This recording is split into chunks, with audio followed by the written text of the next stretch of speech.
Welcome to 9/11, the new Pearl Harbor. Bob Martin's taking the night off. I'm Simon Polakowski, your host.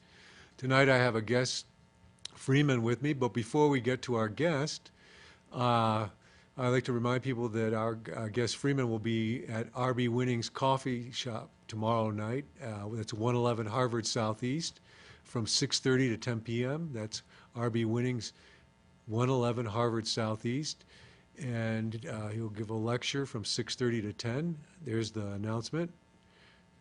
And before we get to our guest, I would like to show you a clip of Pastor Lindsey Williams and what the Power Elite have to say to us. And this is from a interview with Pastor Lindsey Williams. So we'll go now to Lindsey Williams and what the Power Elite tell us. One thing I learned when I lived with the elite of the world, that is that they use buzzwords. And I remember that in the code of ethics, remember I had been a pastor of a church for 12 years prior to going to Alaska.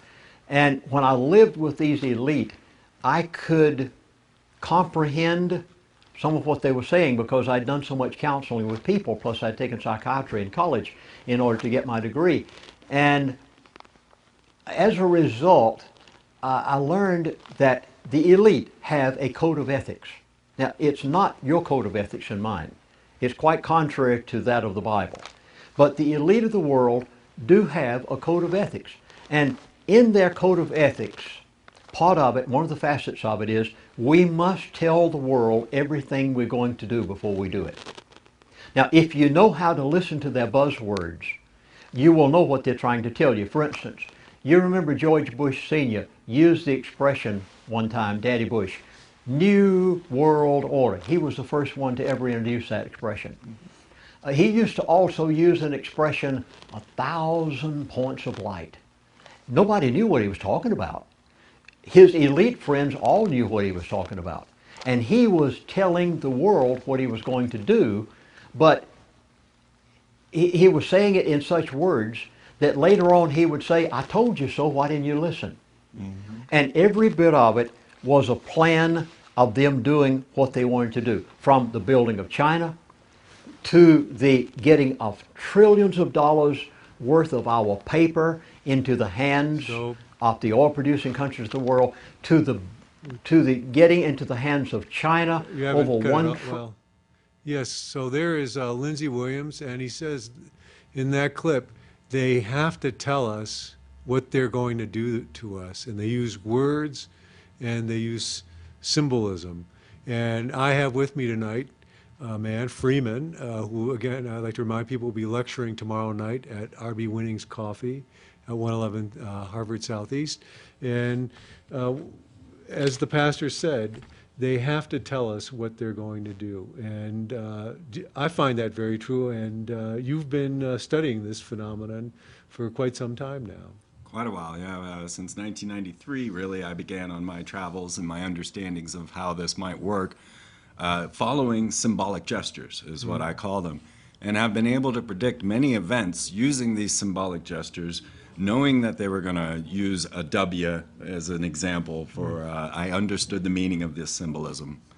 Leading me right up to the prediction of saying that a major event would occur on 9/11, knowing the meaning of these symbols. So how is it that, what got you interested that, these people are actually using symbols and words, and they're telling us things that are going to happen. How does, to me, I've been to our nation's capital, and when you go to the nation's capital, the first thing you see is this giant obelisk. Right. And it's the tallest structure in our nation's capital. And, it's incredibly imposing over the rest of the Capitol. And if you go inside of it, you see, I believe every Freemason's lodge has its shield is represented inside the obelisk itself. And as we all know, there was an earthquake in Virginia, and a group called the Carlisle Group has said that they would help rebuild the obelisk, fix it so it can be visited again by tourists. Right. Yeah, we were just there for the Occupy DC. We've actually been to Occupy Philly, Occupy Wall Street, Occupy DC. What I try to impress upon people is the amount of effort that is required to put pentagrams into a street layout. Now, we know that L'Enfant and George Washington were the major architects behind the design of the street layout for Washington, D.C. Now, what most people don't recognize is their secret society connections, which goes back to the ancient order of the Freemasons. And once you start to put this puzzle together, then you can understand the symbolic nature, and you can also understand what Lindsay is telling you about them requiring your agreement, requiring your acceptance. You see, Masonry, as you have here, the illustrated history of Masonry. Yeah, if we could go to, again, this is an illustrated history of Freemasonry by Moses W. Redding. This book is available in the public library. And as Freeman has said, he talks about the symbolism. I'd like to quickly read from page 22. This is not something that we've made up. This is something that they concur with, that they admit to. It says here on page 22, the priests, seeing that it was impossible for the neophyte to perceive the truths of science and religion except when illustrated by symbols, used symbols adapted to that purpose. Consequently, two forms of ethics and religion began to prevail, one for the initiates in the higher mysteries and the other for the mass, who could perceive nothing beyond the symbol or image with which they were instructed. Therefore, they naturally came to worship the image, and hence became pagans with all that term signifies, including orgies charged to the mysteries. So they admit that their symbols are more than symbols. Exactly, yes. And if you were to pick up Morals and Dogma by Albert Pike, you can find this at your library, I'm sure. Morals and Dogma is an outline of the 32 degrees of Freemasonry, where a man, Albert Pike, who was actually a war criminal back in the Civil War, was charged with the duty of writing out all of the different Masonic degrees that there were up to the 32, and leaving out the 33rd degree because that's mystery. But in this document, over 70 times he mentions that Freemasonry is the Kabbalah. Now, many of you heard about the Kabbalah through Britney Spears or Madonna or even Ashton Kutcher, but Freemasonry is based upon this ancient Hebrew mysticism. And so when we start to talk about this type of symbolism that we're seeing, I was going to show you my dad. If you want to go real quick, there is my father. In his worshipful master's outfit there, you see with the pentagram behind him. You'll see that he's wearing that blue apron with the eye symbolized right over the groin or the lower base chakras. These are their ritual instruments that they would use, the gavel, the plum, the level, and then they would use corn, wine, and oil to invoke spirits into buildings in the cornerstone laying ceremonies. When you see my father up there, now as a worshipful master, that's why he has the top hat on, as the worshipful master, therefore he was brought into secret government projects. He was brought into, well, you can't be an astronaut if you don't kneel at the altar of Freemasonry. You'll see that my father was on the original killer submarine with Jimmy Carter. And then he went on to chase flying saucers in Project Blue Book. When I was born, my father was building nukes for Martin Marietta. So this was my awakening. So my father came to me after I realized that he was a Freemason. I was in college, and I recognized the symbol. I had a friend who told me, hey, look at this compass, square, and G symbol. And I was like, oh my God, I recognize this. And I realized that I used to wear my dad's cufflinks as space insignia when I was a child. and playing Battlestar Galactica, which actually plays into this whole story. But so I recognized that my father was a Freemason. I began to question him about it, but he never once pushed me to go. And the thing is that within Freemasonry, the idea is to be one, ask one. This is their message, because they are not allowed to recruit. Now, this is because when you walk into a Masonic lodge, it says that you have accepted this of your own free will and accord. And as a matter of fact, you have to state that to enter the altar. And I have seen altars that FDR knelt at. He broke with his leg brace. Houdini knelt at that very same altar. All the creators of Hollywood knelt at that altar. If you go to the New York Grand Lodge, you'll see the start of Hollywood is there. You'll see, the list goes on and on, from Arnold Palmer to Buzz Aldrin to John Wayne, you know? And so I started to see a secret net inside of everything. And, you say that you predicted that something like 9/11 would occur, and it did occur. And how was this that, you had this, you saw this through the symbolism that was being used? Because there are many people out there, and myself included, 9/11 was not only a physical act, but also a spiritual act. And if you listen, we're not going to play this tonight, the late President Eisenhower's address on the military-industrial complex. He talks about how it affects the human spirit. So there are many different levels at which this acts. And tonight, with Freeman here, we're approaching what many believe is this spiritual level, which these shock and awe acts turn on our psyche, the human psyche. Absolutely. Let's start with corporate logos and lead up to that. Okay. So that way we can see how the symbolism plays out, how it turns out to be. Okay. So here you see the corporate logos of all your favorite corporations around the world. Mm-hmm. Now, I can absolutely bona fide that Roy Kroc of McDonald's is a Freemason. Dave Thomas of Wendy's is a Freemason. The founder of RCA is a Freemason. Sam Walton of Walmart is a Freemason. I've been to all the lodges. I've tested it. I've checked it. I know it's true. So now each and every one of these corporate logos that you see is actually a Freemasonic symbol. I express on the side there, as you can see, the different types of symbols that you will see. But what you find, like reading Albert Pike, you'll find that they do believe these symbols have power. Power.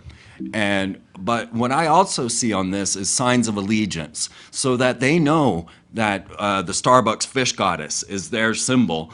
Then they know to raise that company and corporation to a higher place. And this is why Starbucks is at the top, not because they have the best coffee in the world. Okay, so they've been chosen by their fellow members to be successful. So being initiate into like an organization, into a group, is the key to success. It is. The road to success. But what is the payment, you know? So what, well, we're going to go on and we're going to find out what is this payment. Okay, well, let's step back one more time and go to number 2 there, the very first picture, because this is where my story began, Y2K. And many people thought that I was going to be sitting in a bunker somewhere freaking out over Y2K, right? Now, I will say I had some stores, I had some water, because FEMA and DOD were telling me to prepare. But when I told the public and said, hey, your government's telling you to prepare for this event, they all said, you can't believe what you read on the internet. I'm like, that's a .gov statement there, or you can't believe what you see. But there was so much symbolism going into the Y2K symbolism. You'll see Anubis standing there in front of the pyramids. Now that is the god of the dead, the guardian of the dead of the Egyptians. And they're dressed all as men in black, almost in a UFO type of scenario, standing out in front of the pyramids where they did the 12 dreams of the sun. And you'll find all of this in my first DVD, and of course all on freemantv.com. It's all free there. You'll see the ritual itself, you see, because they were going to cap the Great Pyramid with gold. And the headline on the USA Today, December 18th, 1999, read, "Muslims stop the Freemasons from capping the Great Pyramid with gold." Okay? That was the headline of USA Today. Wow. So I can't get the paper anymore. They're sold out. I've been trying to get a copy. If anybody's got December 18th, 1999, USA Today, send me a picture of it or something. It says, "Muslims stop the Freemasons from capping the Great Pyramid with gold." Next thing we know, we're getting into this shock and awe situation, right? Well, It was Bill Clinton, and that moment you saw there in the picture where he's kind of turning purple. That was the moment that they brought him before the public to discuss an extramarital affair he had with his secretary, Monica Lewinsky. And of course, I heard on the radio today a joke about the cigar. Anyway, close but no cigar yeah, was the joke yeah, this yeah. morning. Anyway, but you see, they brought that cigar scenario out into the public. You see his face there. This is the moment that he is freaking out because they have destroyed his character in front of the world. Now, tell me, when do they destroy a national leader's character in front of the public on live national television for everyone to see, bringing up such heinous acts as insertion of a cigar into your secretary? This was psychological warfare. Well, it was probably to show that when they do these things, it's to embarrass that the government and to make light of the office that this person occupies, so that none of these people can really be taken seriously. It's kind of like a circus, because when you remember this impeachment process, it gathers this carnival and circus type atmosphere. I mean, for myself personally. And that was exactly right. It was a psychological effect on humanity where we then saw this man of the people. He was up there playing his saxophone on David Letterman. He was one of us in our eyes. Now, if you were to check out Anna Nicole Brittany in Mind Control, you'll see him, Bill Clinton, under mind control, acting as a 9-year-old child. Okay, the mind control story and the Manchurian Candidate side of this is a whole nother side. Okay, these people are programmed, they're engineered. His wife is a witch. This is open knowledge. And he was used, right? He was a tool. So why would they bring this man out in front of the public and destroy him in this way? It wasn't to destroy him. He was already destroyed. It was to destroy us. It was to destroy our hearts. So here was the man of our people up as the president, taken down for a crime that most people don't consider criminal. An extramarital affair. All right, Hillary's a cold woman. So what they did, something that was very human, could have happened to almost anyone, was blown out of proportion. And we call ourselves supposedly like a Christian nation. And we thought, well, to me, the more you screw up, and especially in a minor way, the more human you become, I think. And maybe because when you put somebody as a president, you raise them and you make a god out of them, it seems like. Right. Almost. They become godlike. Yes, they are our gods, our icons. No one says that better than Obama. But of course, there was a lot of Bush god symbolism that came out of that scenario too.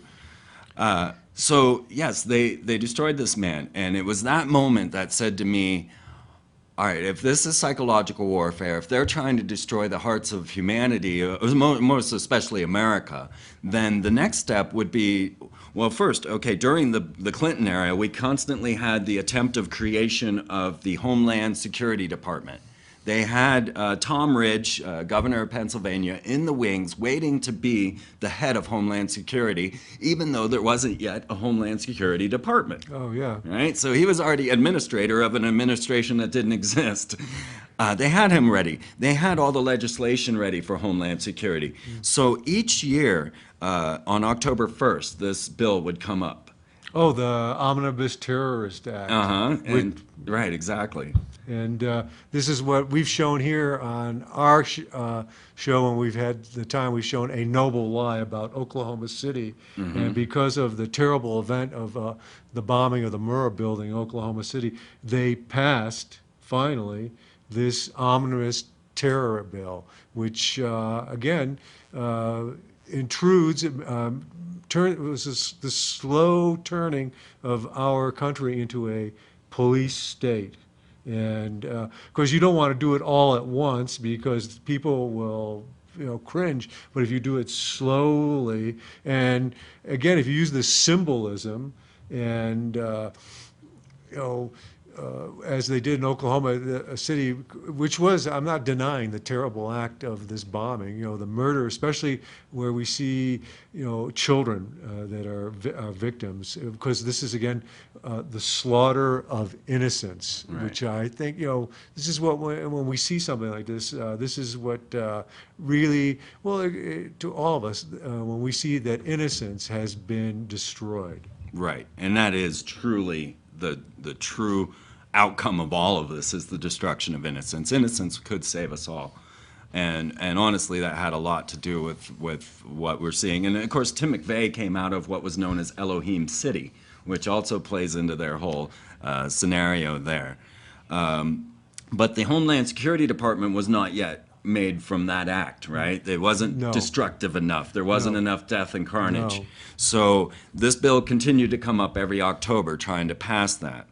So at this point, I started to decipher these corporate logos. I saw the gold and arches of McDonald's as symbols of the Knights Templar, who were known for gold and arches. Oh, And of okay. course, as I say, Ray Kroc was absolutely a Freemason, and the Knights Templar, their skull and bone symbolism, all of it plays into the same story.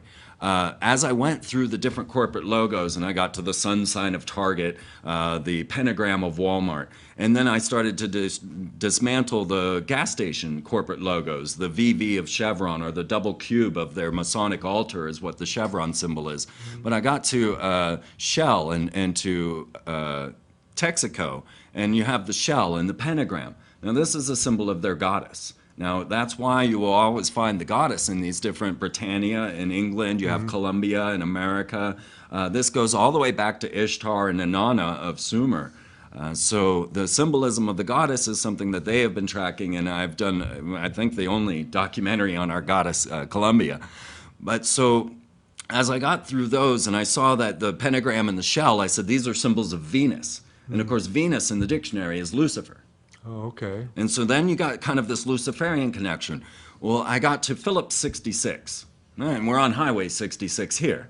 Okay, so the 66 symbolism was very pertinent, constant, and I said, well, what is it? Why 66? What's the point? And I very easily went to a Kabbalistic dictionary. I looked up the number 66 because I know Freemasonry is Kabbalism, and I come across that it is the number of what's known as the Qliphoth. All right, what's the Qliphoth? It is the fallen angels. 66 is the number of the fallen angels, and this is also known to them as their great work. This is number 66. The number 66. I'd like to point out that a anti-Castro group called itself Alpha 66.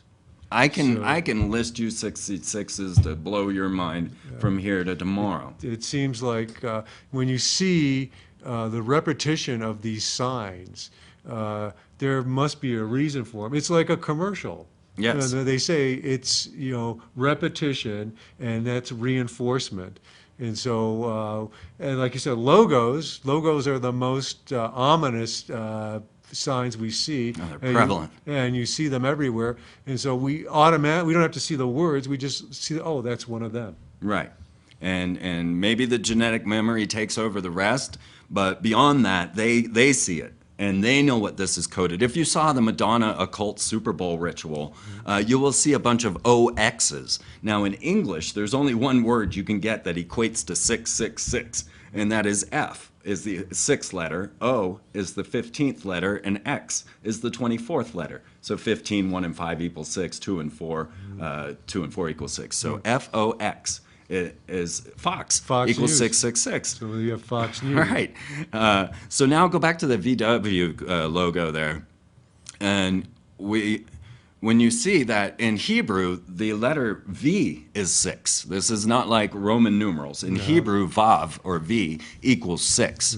And so if you see the corporate logo there for Hitler's Volkswagen, which was Yeah. to be the car of the people, you'll see that it's actually 2 V's interlaced. So that's the 66 of the fallen angels, or those of that died insane is another definition. Excrement is the third. But you'll see that in crossing the 2 V's, it made a 3rd V. So a coded 666 in the Volkswagen logo, using Kabbalism, which we know Hitler was well into this Kabbalism. He was out to take out all the different magicians. And if you look at Phillips 66 crest, you'll see that there are 6 points on the crest, another coded 666. It was this very symbolism of the 66 and the W that allowed me to see through the symbolic gestures and predict that they were going to force the next president into office. So the next step of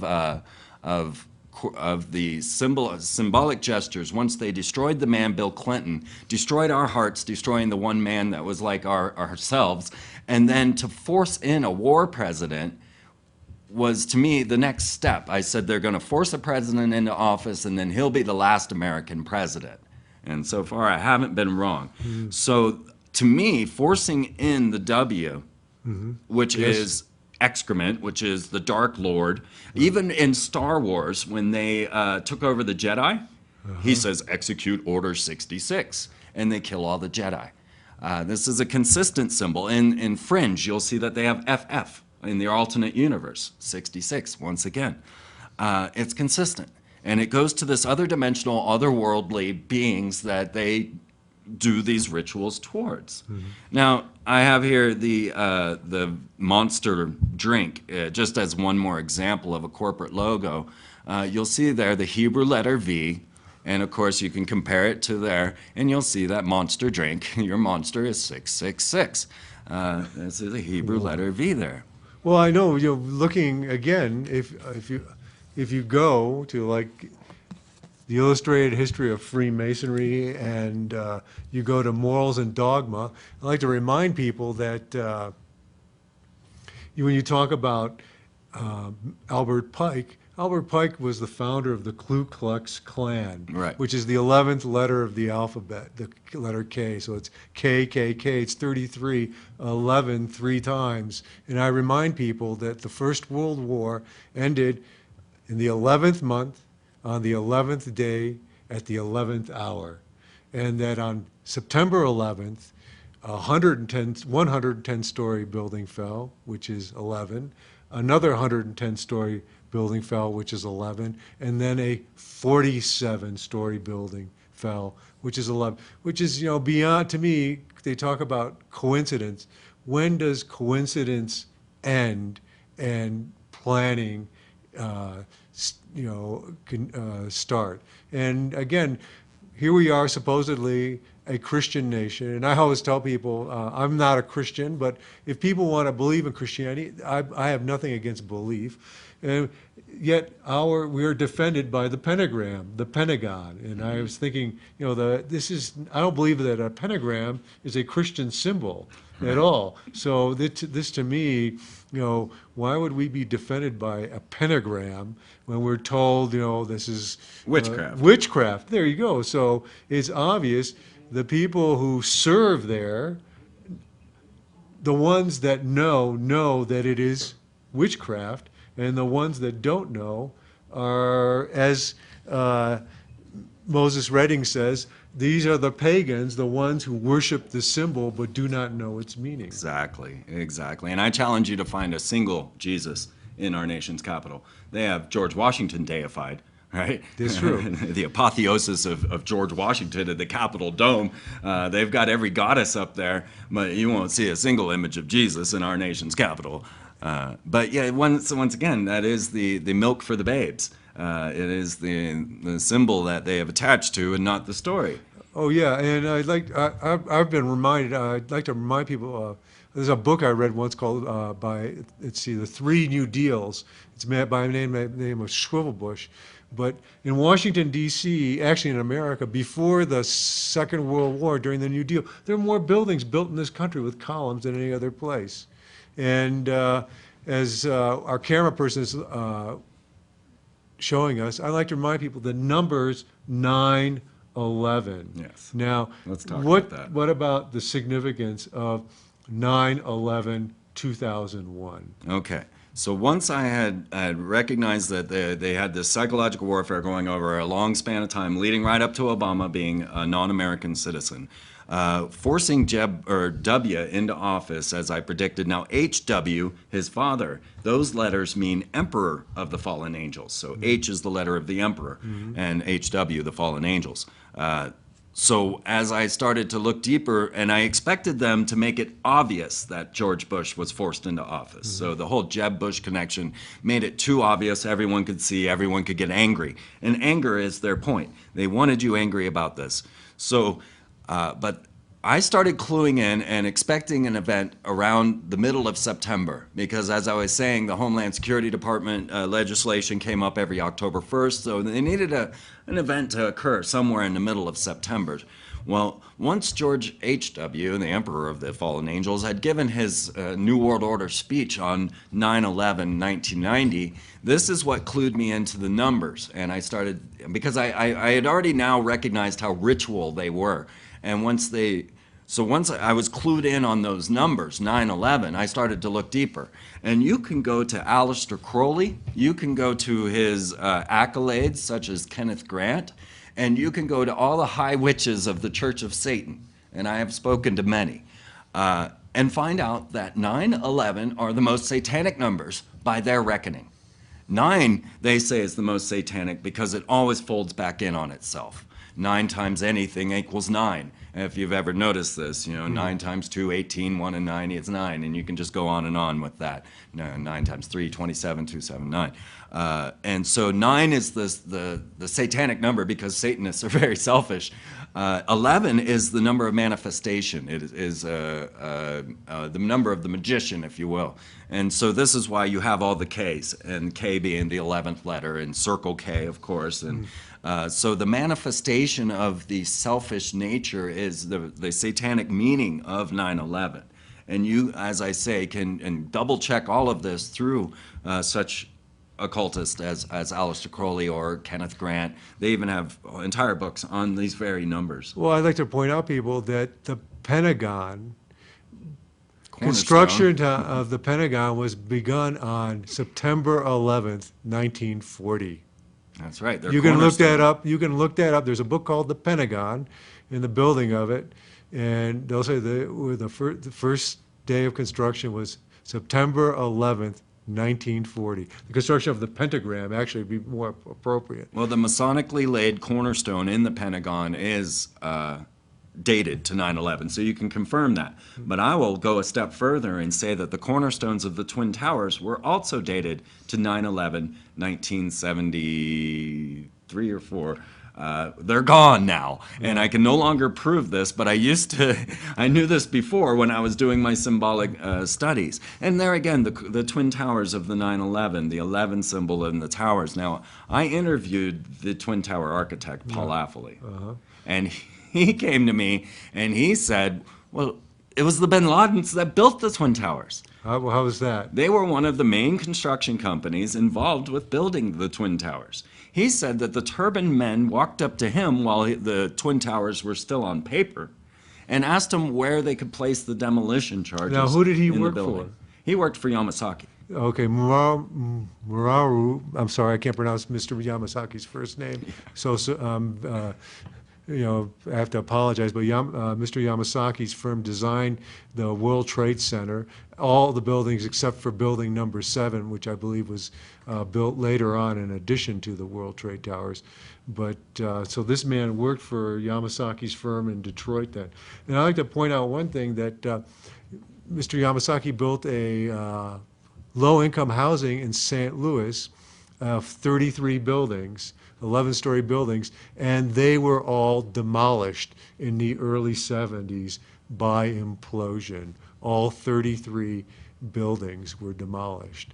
I kind of find that, kind of strange myself. In fact, you can look them up. I think it's called Igo Prudo buildings. They were a massive housing project that was built in St. Louis in the late 50s. In fact, a couple of brothers by the name of Spinks grew up in them.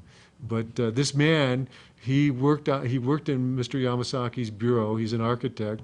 He's very famous. He did a design for the Freedom Tower as well. Also, it wasn't accepted then, I guess. Right. Okay. And he was actually fired by Yamasaki for suggesting that there should be passageways between the two towers in case there was a fire or something that might happen. And Yamasaki fired him on the spot for suggesting these because he wanted his Twin Tower symbolism. He wanted the vibration of that 11 symbol. And he had designed the two towers to be a little taller than the other because of the Rockefeller brothers' height difference. Oh yeah, I like to remind people that they used to call the towers, one of them Nelson and the other one David, because when they were built, Nelson was the governor and he pushed this project, and David, who was head of Chase Manhattan Bank, also pushed this project.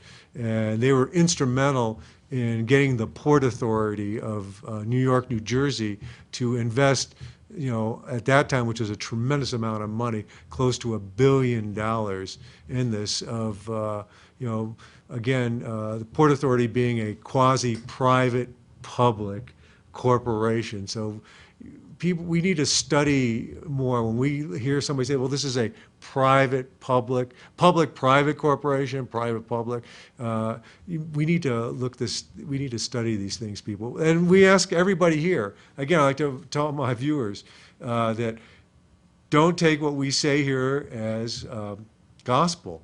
Enlighten yourselves, learn, go to the library, get a book like this out, the illustrated book of Freemasonry. Go to Freeman's website. Maybe we could put Freeman's website up on the board here. Mike can do that. Well, we're asking everybody to enlighten themselves, learn, and to think. We're asking everybody there's Freeman's website, www.freemantv.com.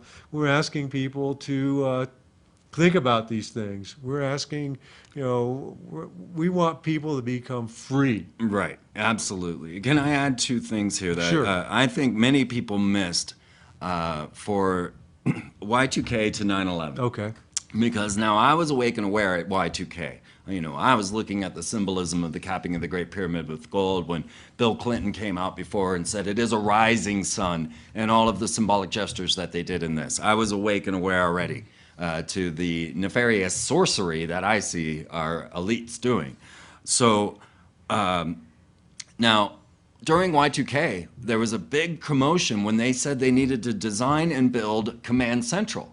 Command Central was a deep underground base that they needed to have all the natural resources routed through in case of a massive catastrophe or a terrorist act. Now, one of these natural resources that are routed through Command Central, which cost billions of dollars, they were making it all public. Everything about Command Central you can go look up except for its location. But it was news because they needed the money. And what they said is, this is going to save everything. Don't worry. We'll build this deep underground base. Well, one of those natural resources was the stock market.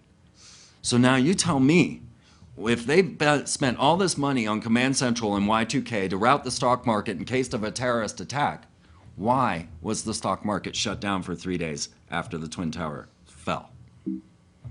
I'm just asking. All right. Now, Lindsay Williams was talking about the symbolism. And how that they have to tell us what they're going to do. Yes. Okay.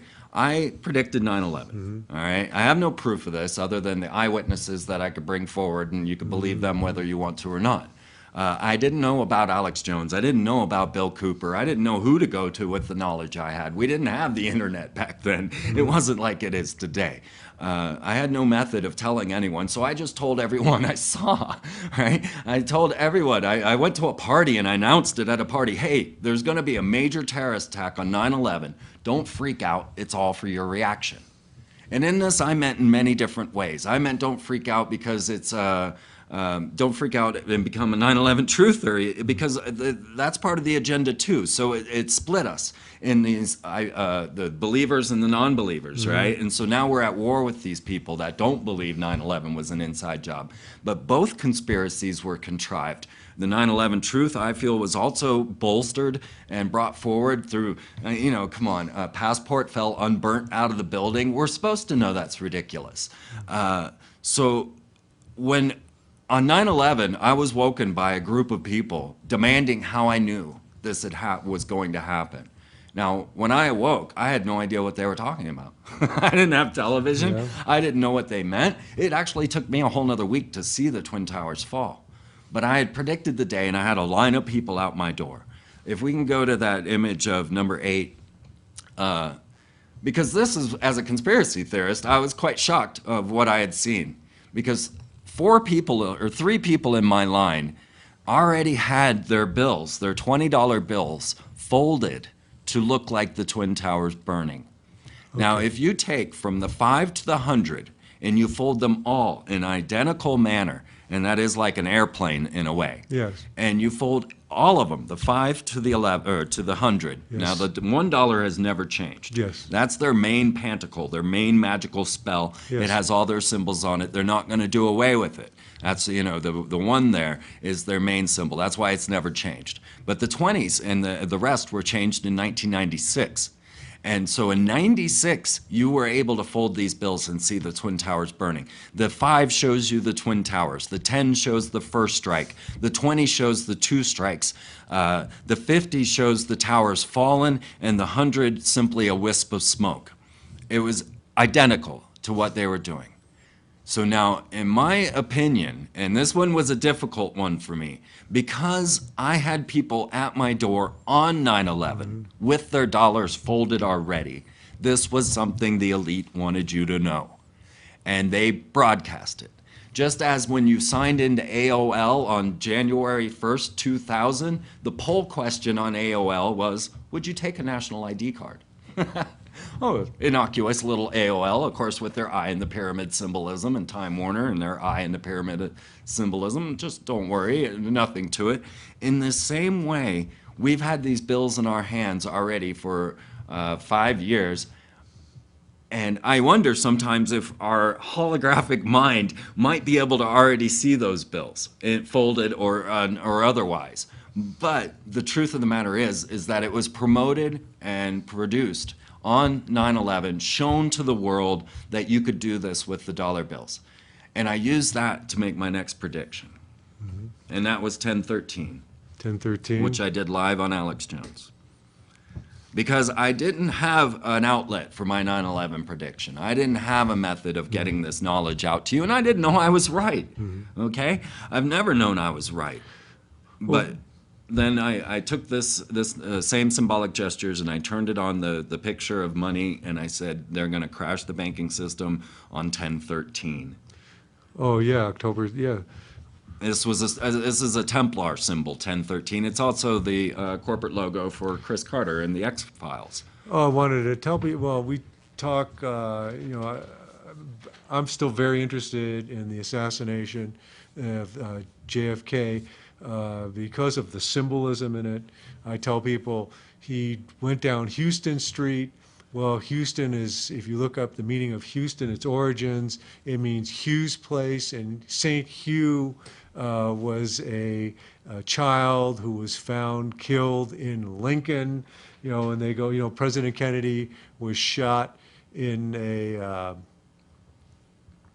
Lincoln, and that 10, as we're showing, the officer 1013 means officer down. Really? And 1013. So that's a code, 1013. Yeah, same as 911, 911 being our. Yeah. Right. Somebody's down, officer. Yeah. And the symbolism, I tell people, the 22nd of November is the anniversary of when a group of men left a railroad station in New Jersey and went to Jekyll Island, where they came up with the idea of the Federal Reserve System, that this is not, these dates, they're a reason why we celebrate anniversaries. Right. And that, President Kennedy went down Elm Street, which is a funerary symbol for the Greeks. And when you look at their operations, when they destroyed the democratic government of Iran, they called it Operation Ajax. When they called the Bay of Pigs, they called that Operation Pluto. Pluto is the god of Hades, right, the god of hell. And shock and awe actually plays upon the Hebrew goddess and is the Shekinah. The Shekinah force is also used in Freemasonry. They say it's the secret cloud of brotherhood that surrounds their Masonic altar. But so Shekinah was a play upon Shekinah. Now, realize that, oh God, it's not Saddam Hussein. Yeah, Saddam Hussein, I'm getting my wars all confused here, was claiming to be Nebuchadnezzar reincarnated. Oh yeah, he was rebuilding all He the... was rebuilding the Tower of Babel and Babylon, and had artwork and architecture made showing him as Nebuchadnezzar. Oh. Well, then they came in and hit him with the Shekinah, using the Shekinah, the force of God, which is what is around the Ark of the Covenant, and they destroyed him with the mother of all bombs, which is known as the Moab. And it was the Moabites that took out Nebuchadnezzar. Oh, you okay. see?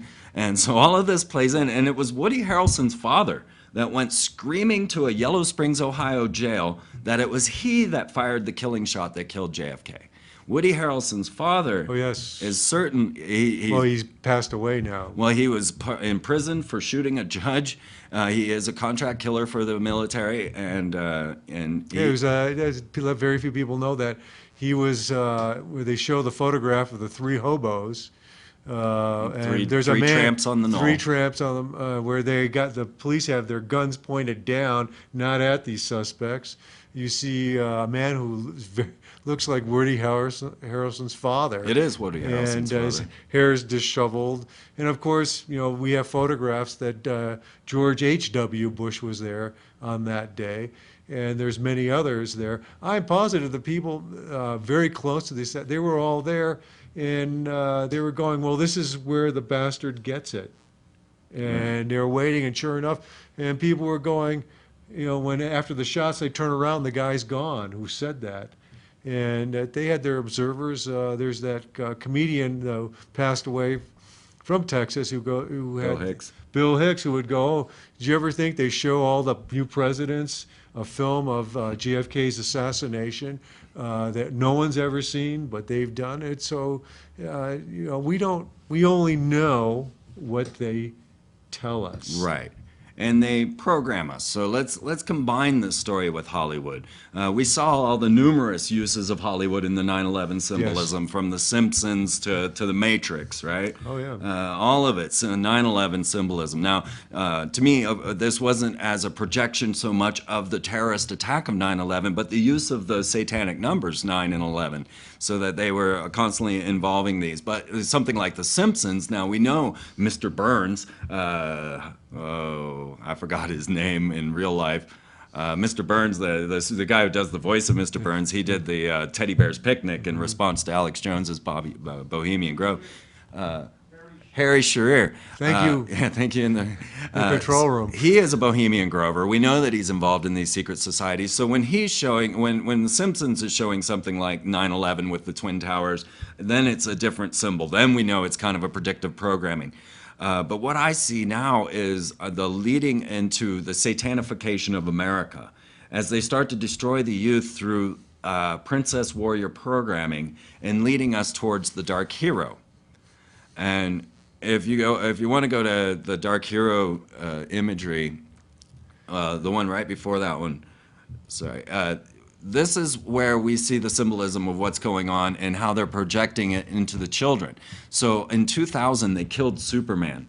Now, Superman actually could be classified as a Nephilim, but we won't get into that. They killed Superman, this great hero, and they replaced him with clones, but the clones didn't really take off, so he was replaced by Hellspawn, whose job was to fight rapist pedophiles. And that's comic book characters for your children. At the same time, they destroyed Batman. They killed Bruce Wayne, or they broke his back anyway. Same time, 2000. And they replaced him with this character known as Azrael. And Azrael, of course, is the fallen angel in the Book of Enoch that taught warfare and all of the destruction to mankind. Well, this is, when you talk about these comic books, I like to remind people that Tim McVeigh was an avid comic book reader. He had spent at least $1,000, growing up, he had this extensive comic book collection. He lived in this fantasy created by comic books.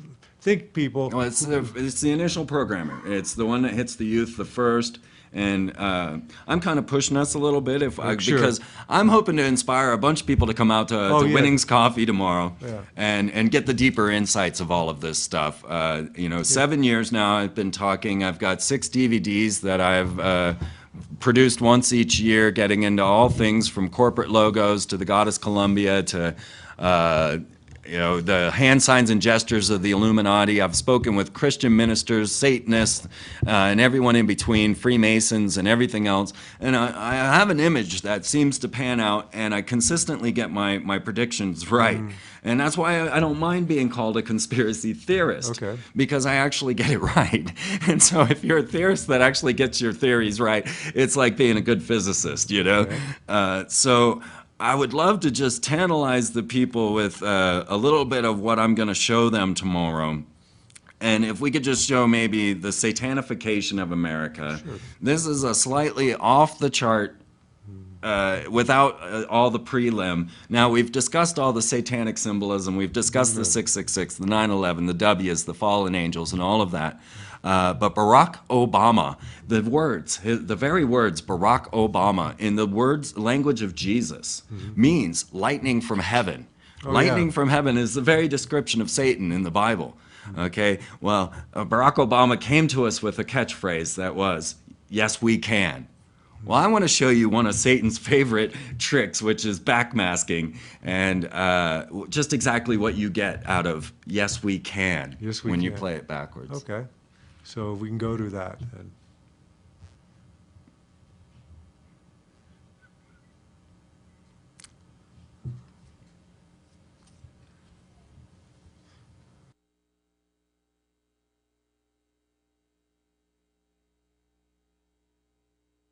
Thank you, Satan. Thank you, Satan. We're gonna spread happiness. We're gonna spread freedom. Thank you, Satan. Obama's gonna change it. Obama's gonna lead Thank you, Satan. 'em. We're gonna change it. Yes, we can. And rearrange it. Thank you, Satan. We're gonna change the world.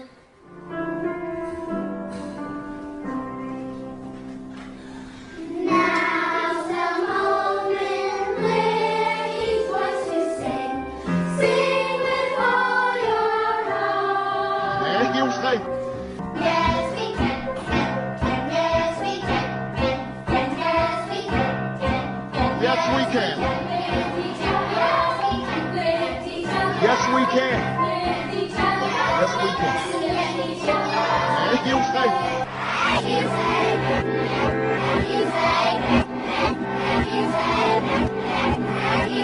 The Holy Quran teaches that whoever kills an innocent it is as if he has killed all mankind.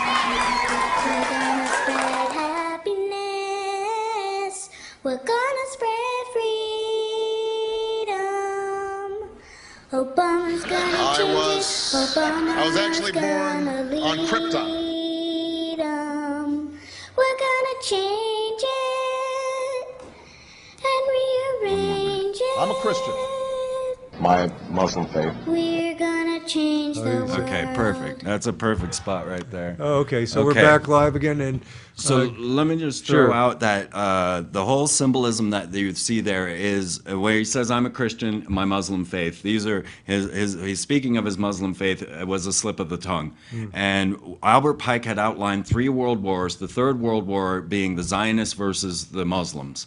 And so everything from the Muslims stopping the Freemasons from capping the Great Pyramid to gold to Barack Obama's catch whether he's Christian or Muslim, and then of course the phrase "Thank you, Satan," clearly putting out there, is all part of the program, and it was outlined by the Freemason Albert Pike and has been so carrying that's in forth. Morals and Dogma. That was a letter he wrote to, Oh, letter. Mazzini, who was the head of the mafia, and outlined the 3 world wars. I'd like to remind people that, again, Albert Pike was a founder of the Ku Klux Klan. There's actually a statue of him in Washington, D.C., the District of Columbia. I have an amazing photography section on freemantv.com. You'll see inside every one of these temples. I've been to them all. I've taken all the photo and films. So freemantv.com, you're going to find 7 years of deep research and all of the things that I can bring you. I mean, you go into them and they have their Egyptian room, and people claim I don't know, that Freemasonry has been with us for thousands of years before the advent of Christianity, Judaism, and the faiths that they followed in Babylon, Sumer. So very interesting. And again, we call upon our viewers to read up on this, to think about this, look at the symbolism of September 11, 2001. As I said again, the Pentagon construction was started on September 11th. Chile, there was a coup on September 11th, 1973. And I like to remind people, again, if we can get the flyer up on there, that Freeman will be at RB Winnings tomorrow night, 6:30 p.m., 111 Harvard Southeast. And you'll lecture, and you'll have a question and answer period after that, your lecture, and you'll bring your DVDs, and we again, we have only a few minutes. If I'd like to sum up, what do you see with all the studies you have been doing of this symbolism, the study of the occult, and these secret societies, which a lot of our presidents belong to and don't even say anything about. No, even Shaq, Shaquille O'Neal. Yeah, they caught him on TV recently with his Masonic ring, and he's like, "Of course I am." Well, okay, what I see absolutely is a program of the destruction of America, and the key ingredients that I'm going to throw at you right now is, one, I see a 7/4 or July 4th event at the Temple Mount. I expect the Pope or the Vatican to take the Temple Mount back, really sparking World War III by that event. I expect Barack Obama to fulfill the 10 regional governors of the UN. I expect him to remain in power, to go through his lame duck status so that he can bring in all these draconian legislations. And I think that Ron Paul is there just to keep you thinking that you've got someone on your side. And so I'm firmly certain that Barack Obama will be here to herald the incoming of asteroids and aliens, as Werner von Braun had predicted. And I've shown clearly that that is the next step in the fear factor, is the incoming asteroid, and following that, the alien invasion. But to keep it on the earth, I would say the 10 regional governors coming out of Barack Obama, the combination of the youth or the spy kids, so the Boy Scouts commanding by Homeland Security, and the Institute of World War III using the Temple Mount as the main impetus for the anger. We have a little less than a minute here. Again, Freeman, I'd like to thank you for coming by, bringing up these very interesting, what we have very seldom talked about here, the symbolism of September 11, 2001. And I'd like to remind people that come Monday, I believe Bob will be here, and he'll have his show, 9/11 New Pearl Harbor. And I'm going to try to be back the week after. And again, I want to start talking about, how does this affect us spiritually, not only physically, but spiritually. And again, tomorrow night, 6:30, 111 Harvard Southeast. And we'll see you come Monday. So come on out to RB Winnings Coffee at Harvard. Good night.